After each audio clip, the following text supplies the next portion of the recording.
Hey guys, welcome to the channel. If you're landing on my channel through this video, I've been making some videos around ASU and I also make videos around living abroad on YouTube and Instagram, vlogs and general insights and information. So welcome to the channel. I'm a MS Computer Science student at ASU. I'm in my second year. I'm done with 3 semesters out of my 4 semesters of masters. I graduate in December. I've put out a fair amount of content around coursework, on-campus work, internships and everything else, especially for ASU, but I just thought of making like a collated starter pack video in a concise fashion so that anybody who's coming in fall 24 has like the basics sorted. I think there are 3 major facets of the entire master's journey. First is coursework, second is on-campus employment and assistantships, like whatever sort of employment you can get through college. So this would cover RA, TA and just on-campus work. And finally employment, right? So internships and full-time offers. I think there are only 3 things you need to care about when you are coming for masters on a very high level, right? So first let's talk about coursework. ASU's coursework is much easier than a lot of other master's school that I've talked about. My friend goes to CMU, MISM, Cornell, MEM. Recently I spoke to someone from GSU. I think across the board ASU has one of the easiest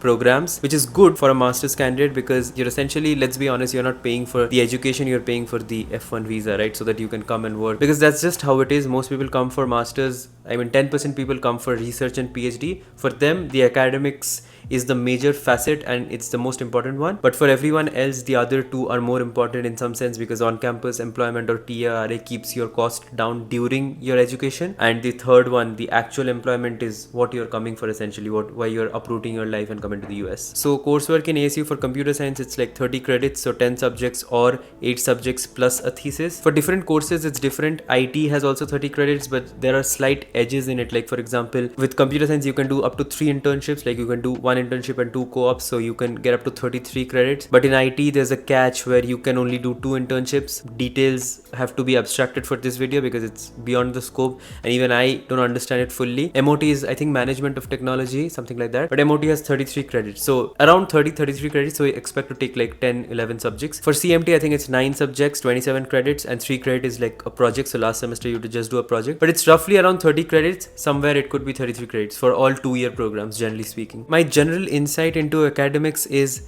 keep it as light as possible, and especially if you're in tech, like if you're doing computer science, data science, AI, because most of your learning will happen through YouTube and through like online platforms and stuff. So whatever you learn from the classroom is not going to be applicable to the industry. I mean, then why even grind behind getting those grades? Subjects which are easier, choosing faculties who are not too hung up on grades and stuff is generally the way to go about it. That has been my advice. I've been very vocal about it for the past, I think, 1.5 years, but details have been covered in a video. So if you just search like MSCS coursework, I can't talk about that entire thing in one video, but MSCS coursework specific, I've talked about it. A lot of it is becoming invalid as it ages, so but I think the video still aged well. What is happening is a lot of faculties are moving on to in-person exams, so I mean things are getting a little bit harder because people start cheating in their exams and all, but most of it is still valid. So if you check out last year's video, it'll still be valid. So that is on the coursework front. The other major issue with ASU's coursework is courses get filled really quickly. It is a challenge to get courses, but don't worry, if you're coming in fall, the first week of classes generally add drop, so a lot of people drop and shift, so you got to be like proactive during that, and I'm pretty sure you'll get something or the other. Maybe you won't get your favorite subjects, but you will get some subjects. The way to go about it is just emailing your concerns to Sky Grad Tempe, because they are the grad admissions committee, so they should know that this is a major problem and there should be better logistics to handle it. I mean, it's a recurring problem, so things have to be fixed. Either the batch size has to be shrunk or more classes have to be added, because it's always this mess. But if you haven't registered yet, I'm pretty sure like by August you will be able to. So it's not like if you don't register, it's not like you should drop your master's ID altogether. Just come here and then you'll figure it out. But always keep in touch with the admissions council, the advisors and everyone else. Let them know your concerns. At least that would put more pressure to make changes. Now that was first, coursework. Now the second, which is more important, is on-campus employment, TA, GSA, RA, all of that. ASU has very low RAs. Like I've heard out of like the 200-300 people that I have, like second person or third person that I know of, probably I've heard 2 RAs and they are all like thesis plus PhD. So if they've promised to do PhD under that professor, so if you're not coming to the thesis, I would say pursuing RA is pointless. So RA is probably a 0% probability. TA is a 1% probability. Yes, 1%, not 50% what you would think, as is the case with some other schools. So ASU has a lot of PhD candidates, so all the TA positions generally go to them, and then comes the masters in thesis. So professors prefer thesis folks because they help them with the research work and then they give them a TA in return. So if you're not doing thesis and if you're not a PhD student, if you're a normal master's student like me, the best thing that you can do is fill out a form that comes out. If you just Google TA GSA grader ASU form, I think the fall application is already out. You can fill a centralized application. There's a central system. ASU tells you not to email professors, but you can always shoot your shot, email them that hey, I want a TA position, and I will be happy to volunteer. Generally, a lot of professors ask you to volunteer, which is working for free up until they offer you a TA position. But TA is also a very hard thing to achieve. Like it's like 2 out of 100, and the most probable, let me phrase it that way, most probable way of getting it is, I think, just being in their class and then talking to them and ask them that hey, are you teaching this course next semester, and then can I do a TA for it. Second best is emailing them. The third is application, just the basic application, because everybody's filling the application. So there are like, I don't know, 1500 2000 people filling the application form. I'm not sure how many TAs are there. Pretty sure there's less than 50 TA positions, and most of them will be acquired by PhD. So it's like a very big pool fighting for a very small piece, which is the case for everything in the US. GSA. So GSA is basically graduate student assistant. It's like you're helping the faculty with some grading or with some research work, but you don't have your tuition waived. So it's like RATA without the tuition waiver, but you still get a stipend or you get an hourly pay, which is better than the normal on campus. The pay is generally speaking better. And the fourth is normal on-campus employment, which is also a little bit of a challenge to get. I know a lot of people who have been struggling for 1 year and still haven't landed. And I know a lot of people who have come in spring and already have landed within 2-3 months. So it really depends on how much you're applying. Quantity is more than quality, in at least for on-campus, because everybody is eligible for a desk job. Everybody is qualified for a desk job. So the bar is low, the pool is big. So that's what makes it tricky. There, I think the goal is just to apply as much as you can and dumbing things down. I think most people use their internship resume or their WorkX resume for a desk aide position. Bro, you'll be a desk aide, so you don't need to talk about your Apache Spark skills here. You should dumb it down as much as you can, like maintained admin duties, sent out emails, managed stakeholders, like managed people, talk to clients and talk to customers, things like that. When you're applying for a desk aide, think about being a desk aide, not think about being a data engineer 3, right? That's the biggest advice. I still see a lot of resumes. I think every week I'm seeing a couple of resumes at least where like on campus I'm not getting shortlisted, and then their resume is going gaga about writing REST APIs. Save those for your internships. On campus is a different game. But if the on-campus position that you're applying for is a technical role, then you should use your technical resume. But for the 80% cases which are non-tech and which are just admin roles, like building manager, library aide, or things like facilities manager and all these things, then you should just keep things dumb. And the final and the most important facet of the master's journey is employment, right? So internships and full-time.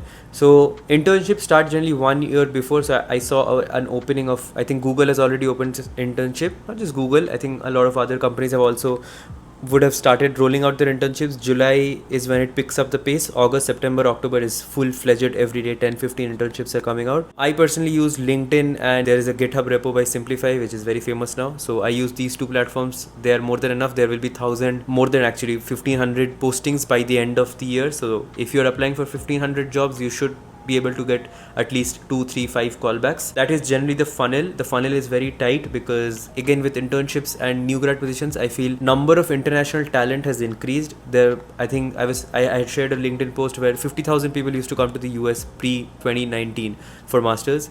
Right now it's around 150k. So supply has 3x.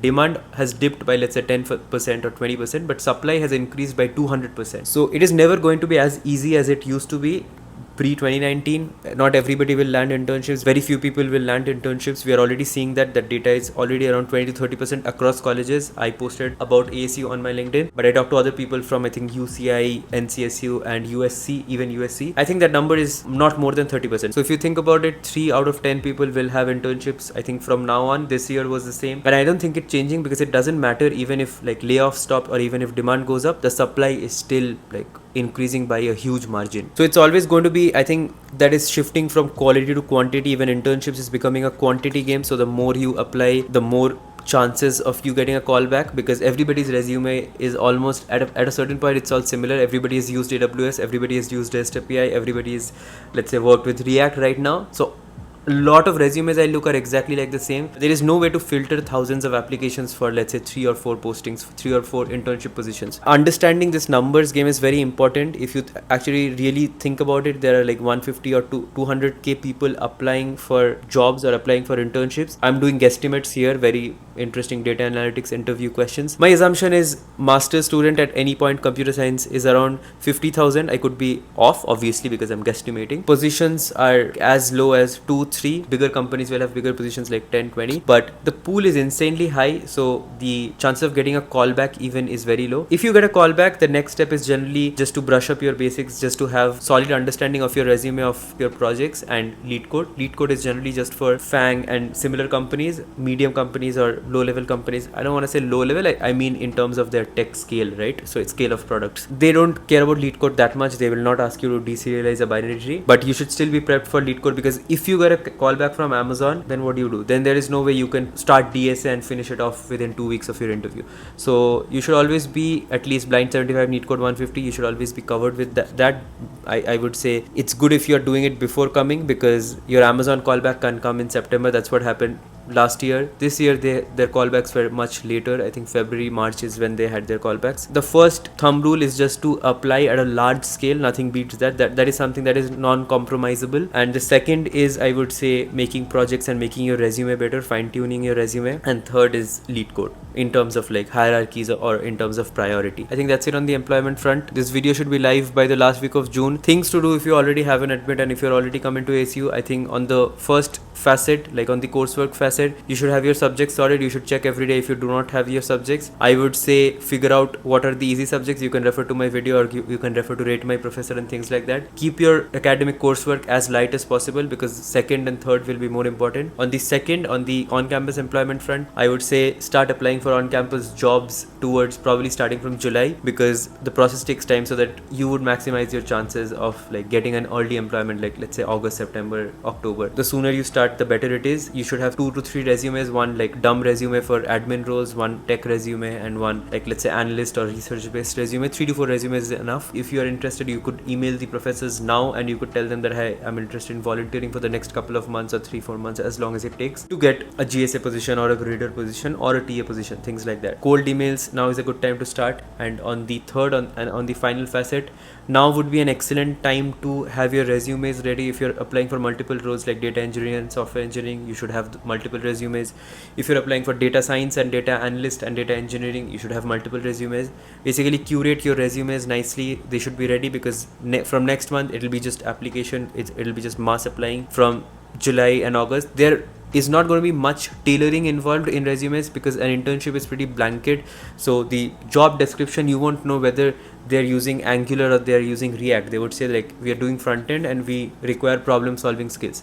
So you don't need to change it to React and change it to Vue.js and change it to Angular for specific this thing. Tailoring works for full-time positions more than it does internships. For internship, it's more like quantity over quality in some sense. Have those 3 broad resumes prepped, and you should be ready to start applying from July and full-fledged from August. Everything will hit at once. Your coursework, culture shock, applying to on-campus roles, applying to internships, everything hits at once. The sooner you sort of make those cushionings, the better it is. Like cushionings in terms of resumes, cushioning in terms of lead code. Now would be also a good time to start doing blind 75, start grinding lead code 150, so that you don't have to, so that after you're here, let's say September, October, you can take a step back from lead code and you can focus more on applications. Once you get a callback, you can just revise those things. But after you get a callback, you won't have enough time to obviously start from scratch, and then you can't Google, okay, what is a list and what is a linked list, obviously. So that is the advice, that is the insight. I think I am also figuring things out as I go. I am no way closer to achieving the goal, I would say. I'm not even sure what the goal is right now with Indian immigrants or international immigrants coming to the US. I think initially it was settling down. I think people are also moving towards more short-term goals in the US, that I'm just going to do 3 to 4 years, 5 years of work, save a decent amount of capital and then come back. But I think the goal is slightly changing from settling down in the US to just getting a work ex, just chilling in your 20s, just seeing how the other side of the world works. So I see more and more people less hung up on getting that green card, sacrificing everything for that H1B and ridiculous wait times. So things are changing a little bit. Things are getting harder. Yeah, I think if you are here, then it is best to sort of buckle up before you've landed. So all the best. If you're coming to ASU, I might run into you somewhere in Hayden or somewhere in SDFC. Those are the only two places I'm in. I don't go to classes. That's the end of this video. All the best if you're coming to ASU. If you're not coming to ASU, I think this advice still holds for other schools. All the best for your master's journey, and I'll see you in the next one.